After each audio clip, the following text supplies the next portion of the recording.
Can you believe that we are actually a quarter of the way through 2023?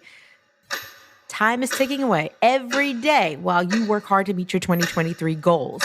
And this year has been somewhat unpredictable. But guess what?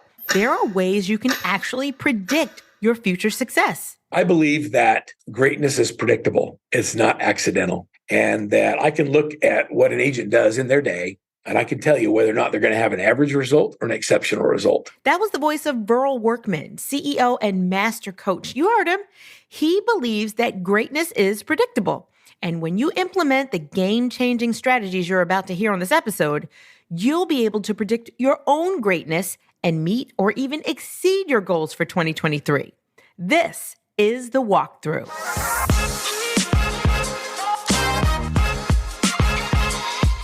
Hey there, I'm Lisa Johnson-Smith. Welcome to The Walkthrough. This is a weekly show. New episodes come out every Monday. This is the show where you learn what's working right now from the best real estate agents and industry experts in the country. At HomeLight, we believe in real estate agents. We're here to explore how great agents grow their business, stand out from the crowd, and become irreplaceable. Today, I'm talking to Verl Workman of Workman Success Systems. You've probably heard of him. He's one of the top coaches in the industry with over 100 coaches across the country. And for more than 20 years, he's been coaching others to astronomical levels of success. On today's episode, Verl's going to talk about what you can be doing right now to get business and make money in 2023. You'll hear us talk about the only 3 things you should be doing in real estate, the time blocking system to get you more business, Verl's 4 pillars of income, and the exact formula to use to build $1 million business. So get your pen, your paper, phone, laptop, sticky notes, whatever it is that you use to take notes on, because you're going to need it. Here's my conversation with Verl Workman. Well, let's get right into it. The real estate market has just become really more competitive, more complex, and it's requiring agents to be more skilled and more adaptable than ever before, especially since the last few years of just this crazy run in real estate. So let's talk today about what we can do, what agents can do to create opportunities in 2023. The floor is yours. Okay, well, there's so many things. And I think that the way you started is that you started by saying, you have to be more skilled and you have to be better at the game. And I think that really, it's not about real estate. I think the consumer's demanding it. I think the consumer, think about last time you got anything done. I went and had shoulder surgery last year. Mm-hmm. And so first I went to an orthopedic doctor, and the orthopedic doctor says, oh yeah, I also do shoulders. I was like, I want someone who just does shoulders. And so I went to the next level. And then I found someone who did not just shoulders, but did my specialty of rotator cuff bicep tears. And that he does every time he does it over and over and over. And he's just really good at it. Isn't that how you think when you need anything done? Like, we have eyelash specialists and we have somebody different who does our hair and nails. Like we are all of a sudden in this world of specialty. We even have grocery stores. I didn't know I was shopping at a Half Foods until they came out with a Whole Foods. I just thought I was getting good groceries. And then all of a sudden, now they have specialties. Well, in real estate, we've been really good for all these years at being generalists. We would do buyers, we do sellers, we do a little bit of commercial, we do all the admin work, transaction processing, and we're a generalist. But the consumer today is saying, I really don't want a generalist anymore. I want an expert. I want someone who's going to do what I need for this specific time in my life, for this specific type of real estate. And as a result of that, it's caused the industry and you're seeing a lot of teams come up, but it's because of specialization. It's causing the industry to level up because people want specialty. And it's really interesting. And I don't know if you know this, we did a team study last year. And in the team study, we found that 85% of the agents that go in and as a team, when they compete for a listing or for a buyer contract, believe that being on a team gives them a competitive advantage because of their specialization. Really? I'm more likely to win a listing if all I do is listings. I'm really good at listings. I'm good at pricing the home. I'm good at staging the home. I'm good at getting the marketing on the home done. I'm good at negotiating in multiple offer situations. And so as a specialist, and just so Lisa, think about this. If you did You know what? The average agent does what, 7 transactions a year? Mm-hmm. A good listing agent will list 60 or to 80. So if you do it 60 to 80 times a year, like you're just going to get better at it. You just get better at it. Same thing with working buyers. You know, if you work with buyers, average agent's doing 7, but you don't even get to be on a Workman coach team unless you're doing 24. Like you got to do 24 minimum transactions to be on the team. So buyer's agents earn more money at a lower commission because they do more sides and they become specialists. And when they become specialists, it gives the customer a better experience because you're dealing with someone who's just better at that part of the transaction. Yeah. And there's this, okay, now think of another whole thing. So now all of a sudden, as just a general agent, I'm a real estate agent. I've done it for 10 years. I'm good at buyers and sellers. All my business is referrals. What happens is we start selling ourselves as generalists. Hey, when you call me, you get me.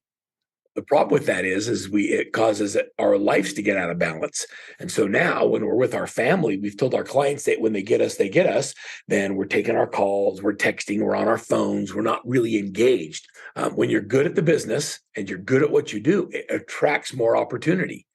And so when you're good at what you do, and now all of a sudden you decided you become a specialist at the real estate, you're good at it. Now you've got more business coming in than you can even handle. So something has to give. And what usually ends up happening is we give in one of the areas that's actually more important than money. We give in family or faith or friends or fun or fitness. And we say, oh, I'm doing it for my family. Well, that's just a bunch of bull crap because our families don't need our money. They need parents. Our country's screwed up because of lack of parenting, not because we're not making enough money. We're a wealthy country, but we're not developing the next generation very well, right? Because we're focused on working. So I say that no other success can compensate for failure in the home, and we want to be great at the business and create lots of opportunities by being good at the real estate, but then create leverage by having great systems and technology, and then other people to help us. And that's what allows us to have great balance in our lives. And I'm probably making your brain hurt. I don't, No, you're not at all. But I mean, let's dig deeper on the specialty. So how do you decide whether you're going to be a buyer specialist or a seller specialist or whatever you're going to specialize in? I don't even care. You just got to pick. Like, do whatever you love. What part of the business do you love the most? I think that we spend so much time doing things we don't like. So I think that when you first get into real estate, it's easier to work with buyers. And so it's a great way to learn the business. So I think that it's a great place to start. And you should do everything in the beginning, like be a buyer specialist for a year, do lots of deals, learn the inventory, learn the market, learn what people are willing to pay for properties, learn how to get your deals done, screw up a few times. Like that's part of the business. And then focus on listings the next year and be really good at listings. I don't think you should ever be an admin. Like you should never, ever, ever, ever, ever. Like, let me make sure we're clear on this. I don't think you should spend any time ever doing tasks that you can delegate for $20 an hour. We have empowered champions and these administrative assistants who are my favorite people in the world because they allow me to do what I love. Like they can't go to sleep at night when you hire the right person if their checklist isn't done. Well, I sleep great. And I need somebody on my team that thinks that way to make sure I never drop the ball and I keep all the commitments that I make and all that happens. Most agents do it, but it's not their natural happy place. So when they focus on those areas that aren't natural for them, they do it at a high level of stress and anxiety. They don't even like it anyway. So do buyers and sellers, do commercial, do investment properties, do what you love, do new construction. I don't care. Just pick something, become an expert at it, and really get in that lane and be great at it. When we talk about how to be great right now, I'll give you 2 or 3 things. So I believe that greatness is predictable. It's not accidental. And that I can look at what an agent does in their day, and I can tell you whether or not they're going to have an average result or an exceptional result. How crazy is that? Yeah, it is crazy. And so I'm going to take you kind of through a thought process. So let's just say that every business is either accidentally created or it's intentionally created. And so if on Sunday night, you've heard of time blocking, we use a thing called the My Perfect Week Scheduler. And I'll give you a link and you can give it to everybody that listens to the podcast. And the way the My Perfect Scheduler works, it's like a Google Drive spreadsheet, and it has all the things an agent does in a day. And what I want you to do on a Sunday night or Saturday morning, whatever your biological prime time is, I want you to get up and I want you to plan what your perfect week would look like in advance. You start by putting in like your non-negotiables. Date night with my wife. Like Friday night, you call me to look at a $10 million house. I have a date. Like, I don't care. We just have date night. I've been married 37 years and we're happy and we have date night. That's just part of the plan. And so it's not negotiable. Now I have kids that have ball games, or I might have some charity work or whatever. You do your non-negotiables first. Start with family, and then I do my non-negotiables in business. When is the time you're going to spend prospecting? When is the time you're going to spend showing houses? When are you going to do your CE classes? Whatever the things you need to get done on. So we block what our perfect week would look like. Now I want you to think about this, Lisa. If I blocked 10 to noon for showing houses on Tuesday and Thursday, and 1 to 4 on Monday, Wednesday, and Friday to show homes. Now, when somebody calls and says, hey, I want to go look at a house, I say, great. Do you want to go in the morning or afternoon? And they say afternoon. I say, great. I can do Monday, Wednesday, or Friday. They say Friday, go 1 o'clock or 3. And I start to intentionally put people in time blocks that I've set aside to show homes. You know what most realtors are? Pop-Tarts. Hey, can we go show a house? They're going to pop out of their chair. Yep, let's go look at a house.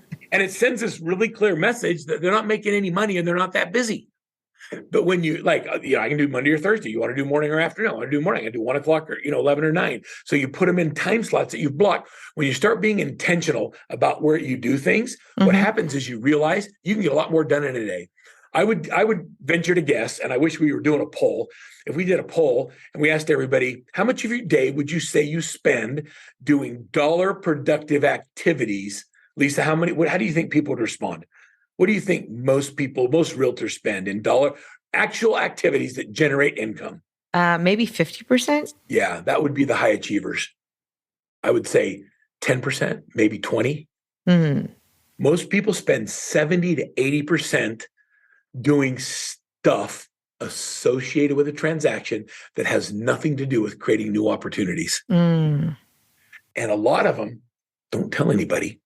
They spend all their time doing fake work. That's the pretending of being fake Facebook. It's the pretending of being busy without actually doing anything. It's that you leave your home and you go to the office and you dink around for 5 hours, figuring out who you're going to go to lunch with, check a little social media, watch some YouTube videos, and hope the phone calls. Wish marketing. And wish marketing doesn't work. Like, it just doesn't work. Yeah. Fake work is, man, and I don't mean to be harsh, but it's when you stop living with integrity. When you leave your family and you make them think you're going to work, but then you don't actually do anything that generates any new business, you're just lying to them. You're better off just staying home instead of pretending like you're doing work. And you should smile with me as I say this, because like when people, like, no one would actually intend to lie to their family, and they wouldn't do it with intention. But our actions speak louder than our words. Yeah. Most people don't. There's only 3 things you do in real estate. Everything else is fake work. We prospect, we list and show houses, we negotiate contracts. That's it. Everything else, delegate it or stop doing it. Nothing else matters. Prospect is defined as looking for new business. You want to really help everybody that listens to this podcast? Yes. Get them to make a commitment to prospect 1 hour a day.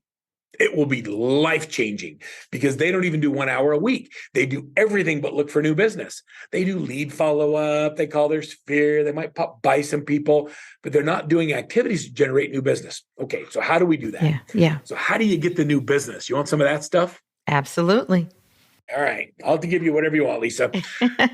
Okay, so the first thing we're going to do is we're going to be intentional, and we're going to block time for looking for new business, okay? Right. The second tool, or the second thing we do, is I want people to start tracking what you actually do every day in 30-minute increments. Oh, wow. A lot of people hire coaches because they want accountability.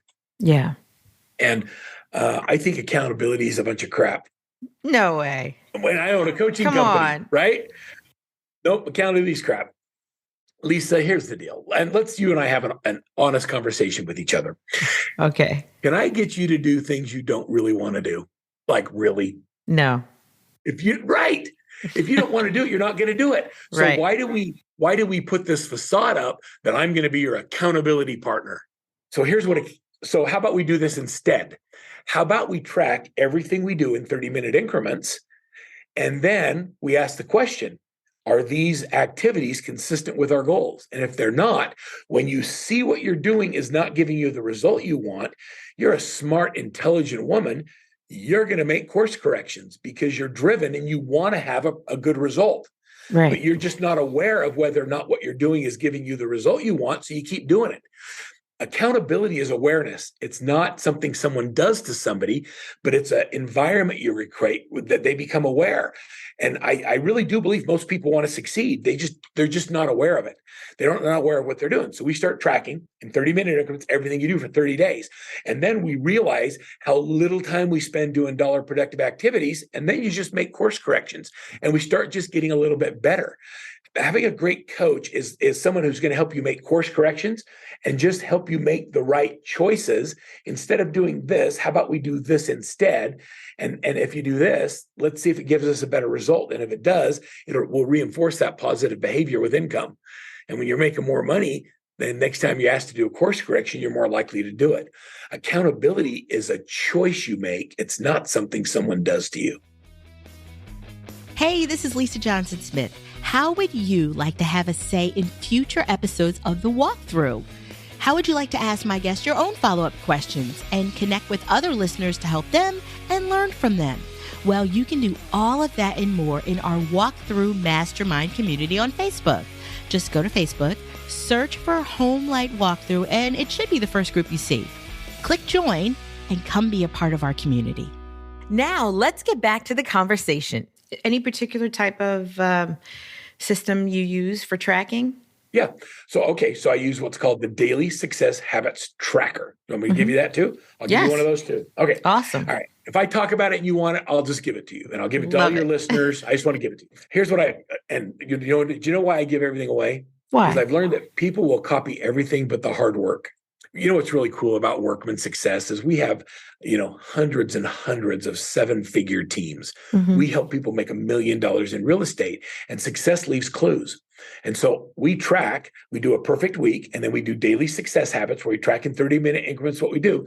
And on the daily success habits tracker, there's 61 points, and you only get points for doing dollar productive activities. Mm-hmm. And the goal is to get 61 points a day. Let me give you an example. So every time you make a call, that's a point. If you have a conversation, you put a hash mark in it, that's another point. When you set an appointment, you get 10 points for that. When you go on a listing appointment, you actually go on the appointment, it's 10 points. When you get a buyer agreement signed, it's 10 points. And the goal is to wake up every day and just get 61 points. However you get it, I don't care, because all of the things that give you points are dollar productive activities.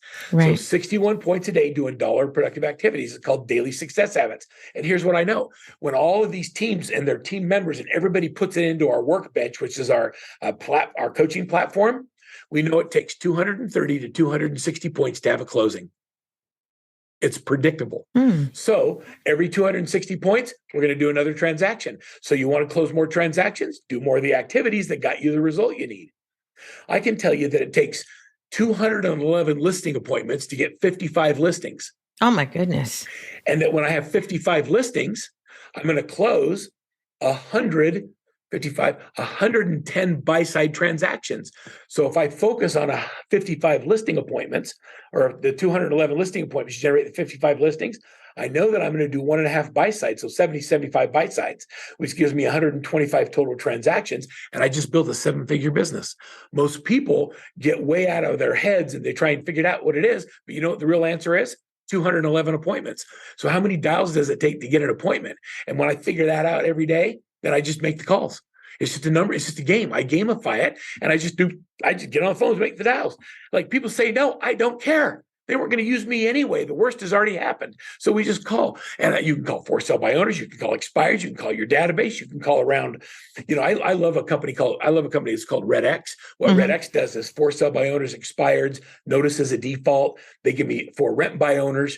I can pull up a house and I can buy all of the numbers of the closest 200 houses around it. And then I can just call saying, I'm holding a house open. If you know anyone want to live in the neighborhood, shoot them over. Oh, by the way, if they don't like that house and I can get you top dollar for yours, you want to sell yours. Like everything we do is marketing. Yeah. Everything we do is lead generation. So anyway, I just rattled off a whole bunch of stuff right there. Take a breath. Well, and over what period of time are you saying this 221 calls? Is this like over a period of a year? Doesn't matter. You want to do it in a month? You want to do it in a year? Here, let's just do the math on it for a second, okay? So if it takes 211 appointments, let's say you did 211 and you divided it by 12 months. That's 17 a month.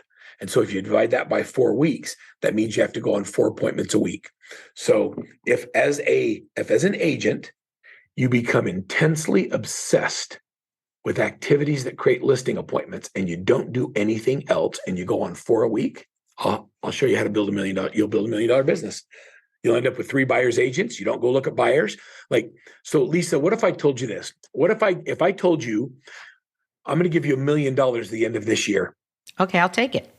Or the option is I'm either going to give you $1 million or I'm going to give you 0. And all you have to do is get 4 listing appointments a week. And I don't even care if they list. If you hit 4 a week, you'll get $1 million. If you don't, you'll get 0. How would you behave differently? I'd get those 4 listing appointments every week. Do you really believe that? Absolutely. I mean, and do whatever was necessary to get them. Yeah, right. And I think most of your listeners would too, but they're not that clear on what activities give them the result that they want. Yeah. And so they do everything else instead of that laser focus on that single thing that's going to give them exactly what they want. So you mentioned that prospecting is a hugely important part of that.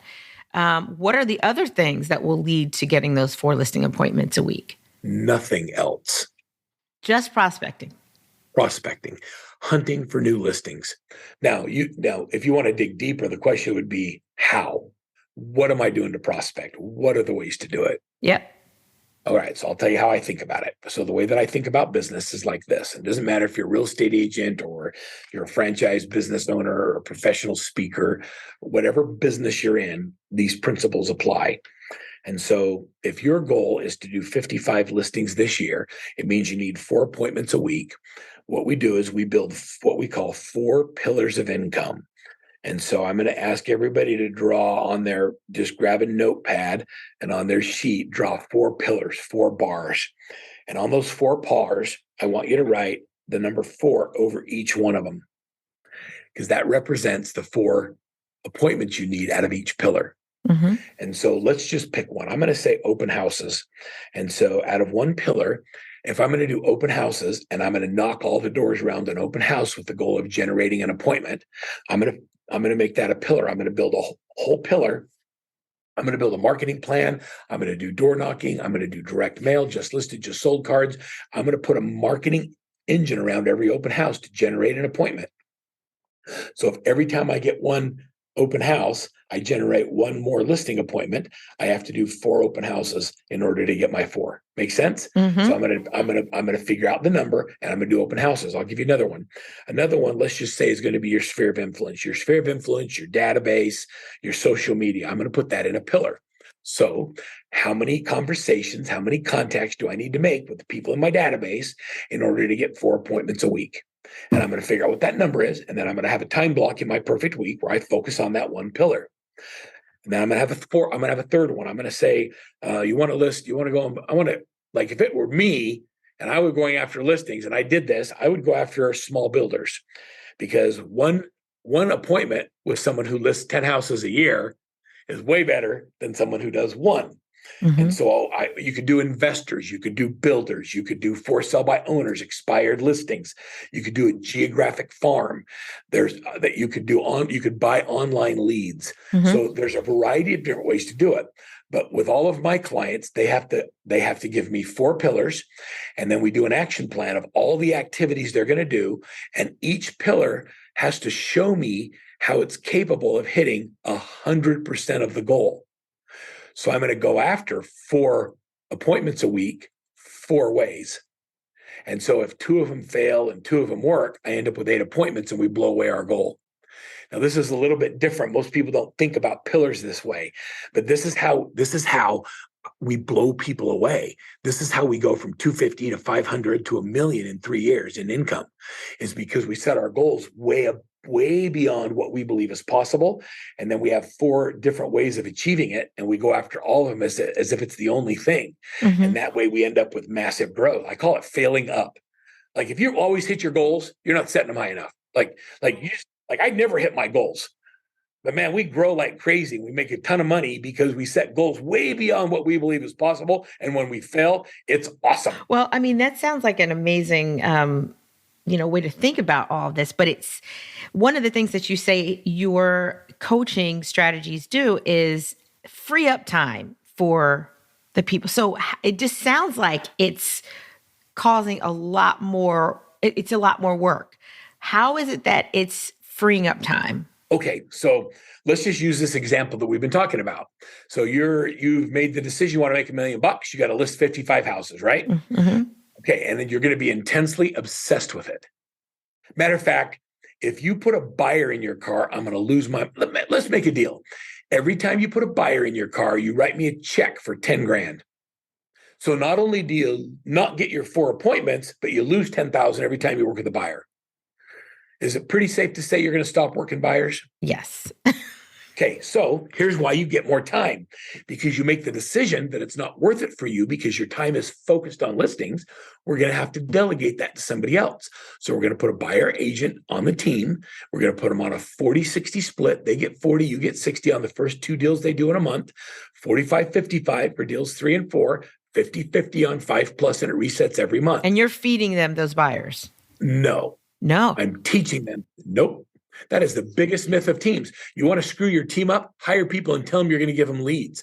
That is the dumbest thing you could ever. That'd be like telling your children, you know what? I don't care if you really go to school or ever get an education. I'll always take care of you. You can live here as long as you want. Play some more video games. Right? You'll raise entitled children that don't make a contribution to the world, and nobody wants to do that. Well, no, when you hire buyer's agents, you tell them every day you're going to come in, we're going to do a daily huddle, we're going to role play scripts and dialogues and practice what to say, then we're going to get on the phones, we're going to practice as a team. Your job as a buyer agent is to prospect, show homes, negotiate contracts. And if you do all those things, then I'll turn on lead distribution and you'll be entitled to leads on the team. So yes, I've got plenty of leads, but I don't start with that. I don't lead with that. They have to do the activities that earn them the opportunity to be on lead distribution. So some agents would say, well, what's the benefit of me being on your team if you're not providing any leads? And I would say, well, you did 7 deals last year and you made $42,000. You're not going to be on my team unless you do 24 deals and make 100,000. So what's more important to you? Being able to focus on the one thing that'll take $100,000 to your family, or continue doing the same thing you've always done, make $42, qualify for the highest level of Obamacare, and continue to live in poverty? Doesn't matter to me. My life's going to be good either way. Do you want to take more money home, or do you want a really big split you can talk about? Right. So you're telling them to do the same thing that they're essentially doing, of just focus on this area, free up your time, and you'll be able to make more money. When you come on the team, what happens is we take everything off your plate except prospecting, showing homes, and negotiating contracts. When you get it under contract, you give it to the transaction coordinator, they handle it. When you need marketing, we do the marketing. When you want to do open houses, I've got 5 agents that'll do it. I mean, we create this environment where when you want to go on vacation, it's no problem. I've got another buyer agent that'll step in, they'll close your deals, and you still get the commission. And all they ask is that when they go on vacation, you have their backs. When you come on a team, we help each other create these amazing lives and make a lot of money. So we create this synergy that is so positive. And look, when we're all in the boat together and we're rowing the same direction, we get there faster. And so we create an environment that allows people to have great lives by being part of a team. That's why teams matter. Besides the customer getting a better experience and dealing with a specialist, you get to have a better life. So if you can go from 50,000 to 100,000 this year and work less, are you okay with that? Absolutely. That's what it means to be on a team. and not any team. There's a lot of teams that are very, very dysfunctional. They don't develop their people. They overpay them. So it creates the wrong incentive so that the team leader won't even give them their A leads because they overpay the team members. There's a right way to do teams, just like a right way to do real estate. And by the way, when I talk about a team, there's no difference between a team and an individual agent. The only difference is who does the task. The same thing needs to be done, right? Yeah. So either you do it all or we have other people help you. And why don't people do it? I don't know. So people don't like to delegate. They don't think anyone can do it as good as them. Okay, so I don't want to hurt anybody's feelings, but do you really, really, really think you're that great that there's nobody else on the planet that can show houses as good as you? Like, I think we're all God's children. I don't think he made any mistakes. And so now, why do we think we're better than somebody else? Right. And so what's in your head and what's in your heart is what makes you great. And so if we can take that and create a system around it so other people can deliver things well, now all of a sudden you can serve more people without actually having to do it yourself. So our job changes from realtor to business development, people development, and then we change people's lives in the process. And now all the consumers get a lot better experience because they're working with specialists. Anyway, this isn't about teams. It's about living a great life. And if you want to live a great life, you have to create leverage. And leverage means you understand what the problem is and you move towards it. And that's how leverage works. So let me give you another way to generate some income. I know you want to make money, right? Mm-hmm. Our listeners want to make money. They want to make income. Absolutely. And hopefully they're on the podcast, they're putting hearts up and they say, preach, I'll preach. Okay. So I'm going to give you a system now. There's no, and I'll give this away too. So this one I'm going to call 8651.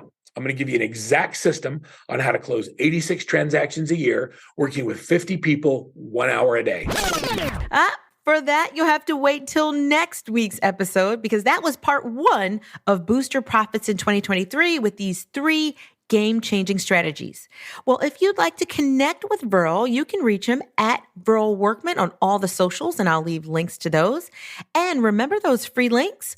All you have to do is go to pages.workmansuccess.com/the Walkthrough Podcast. Fill out your name and some information, and you're going to receive free links to the My Perfect Week Tracker and the Daily Success Habits Tracker.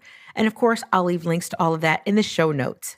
Now, let's do our takeaways segment. There were so many takeaways from this episode, but I'm going to do my best to try and give you as many as I can.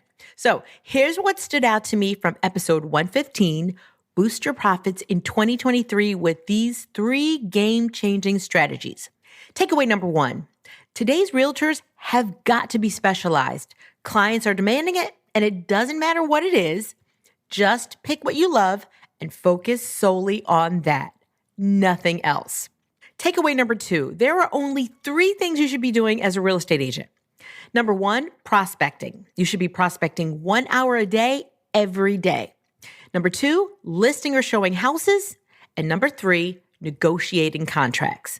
Verl says everything else, stop doing it and delegate it. And one thing in particular he says to never, ever do is admin work. Find the right person to do the things that you can delegate for $20 an hour.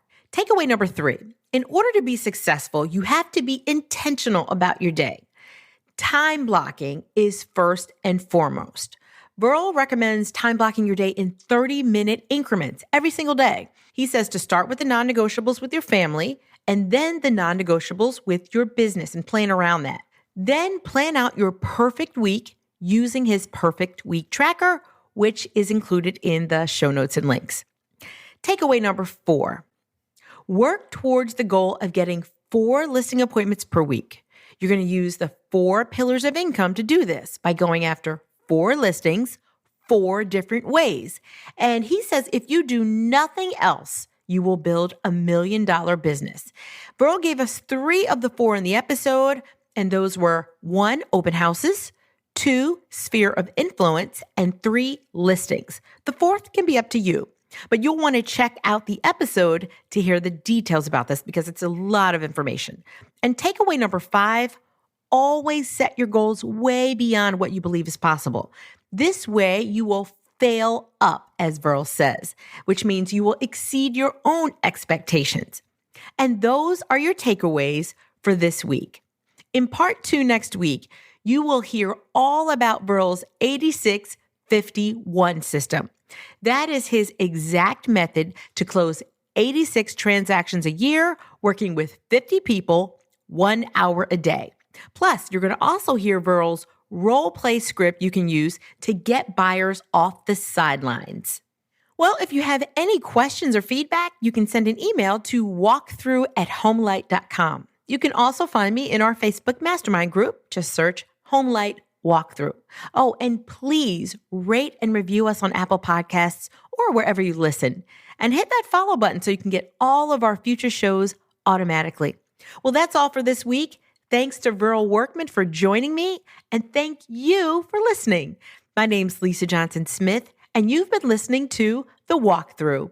At Homelight, we believe in real estate agents. We're here to explore how great agents grow their business, stand out from the crowd, and become irreplaceable. Now go out there and make some moves.